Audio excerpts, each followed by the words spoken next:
या राष्ट्रवादी कॅबिनेट मंत्रिपदावर अडून बसल्याची माहिती मिळते। भाजपकडून राष्ट्रवादीला राज्यमंत्रिपदाची ऑफर देण्यात आली आहे। राज्यमंत्रिपद राष्ट्रवादीने नाकारल्याची माहिती आहे। राष्ट्रवादीला केंद्रात कॅबिनेट पद हवं असल्याची माहिती आहे। देवेंद्र फडणवीसांकडून राष्ट्रवादीची समजूत काढण्यात येत आहे।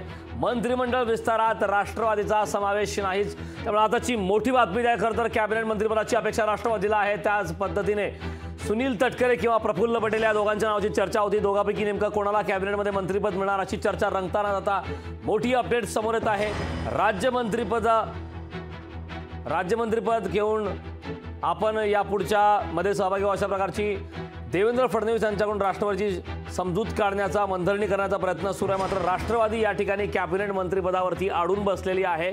त्यामुळे आगामी काळात नेमकं काय होतं, भाजपला विशेष करून देवेंद्र फडणवीस यांना राष्ट्रवादी अजित पवार गटाची समजूत काढण्यात मंथन करण्यात यश येतं का, राज्यमंत्रिपदाची शपथ घेऊन पुढचा प्रवास सुरू होईल का हे पाहणं महत्त्वाचं आहे। मात्र तुर्तास जे ताजे अपडेट येत आहेत त्याप्रमाणे मंत्रिमंडळ विस्तारात राष्ट्रवादीचा समावेश नाही, राज्यमंत्रिपद देण्याचा शब्द देण्यात येत आहे। देवेंद्र फडणवीस यांच्याकडून राष्ट्रवादीची समजूत काढण्याचा प्रयत्न सुरू आहे। मंत्रिमंडळ विस्तारात राष्ट्रवादीचा समावेश नाही।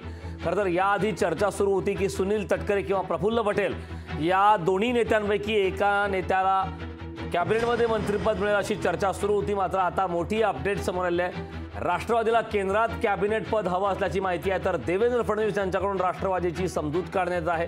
मंत्रिमंडळ विस्तारात राष्ट्रवादीचा समावेश नाही। राष्ट्रवादी काँग्रेसला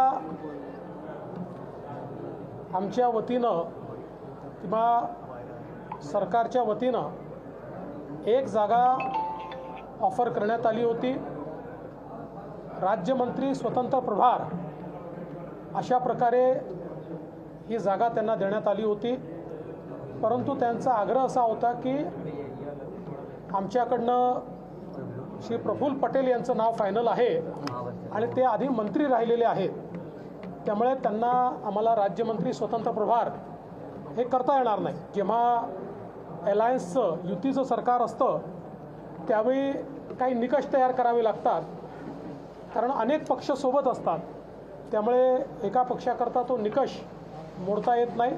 पण मला विश्वास आहे की भविष्यामध्ये जेव्हाही एक्सपान्शन होईल त्यावेळी निश्चितपणे त्यांचा विचार त्या ठिकाणी होईल।